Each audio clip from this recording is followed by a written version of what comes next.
Rabotai. Maintenant, on va parler, Shalom Aleichem, on va parler d'une nouvelle halakha, toujours de Shmirat Halachon. Et il y a des fois des cas où on aura le droit de parler devant des faits spéciaux, devant 3 personnes ou plus. En fait, l'idée de la chose est la suivante. Et Agmara dit qu'une chose qui a été dite devant 3 personnes est censée être répandue. C'est pas le téléphone arabe, c'est le téléphone électronique.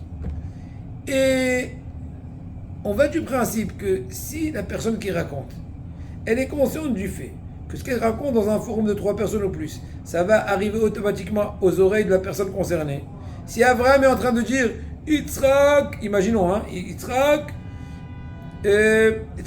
calcule beaucoup son argent. Ça peut être compris à double sens. Calcule parce qu'il veut garder de l'argent pour donner à tzedaka, ou calcule parce qu'il est avare. Oui, 2 possibilités. Mais on permettrait, dans certains cadres de conditions, de raconter ça dans un forum de 3 ou plus personnes, parce qu'on va aller du principe qu'il va sûrement s'exprimer d'une telle façon qui tend vers le positif plutôt que vers le négatif. Donc en disant que Yitzhak calcule son argent, il fera un geste ou une intonation ou une expression du visage qui montrerait l'aspect positif de la chose. Par contre, s'il y a moins de 3 personnes, ça reste encore un truc en cachette, et c'est possible qu'il est en train de entre guillemets, se lâcher et de salir son ami Hachem Ishmo. Ça, c'est un avis. Par exemple, Reuven est étranger dans la ville. Il vient chez Shimon, qui était dans un groupe de personnes. Il lui dit, excuse-moi monsieur, est-ce que tu peux me dire où on peut trouver un bon plat? Un bon plat.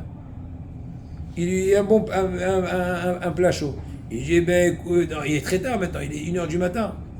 Il lui dit, Shimon, va tout de suite dans la maison de monsieur Lévi.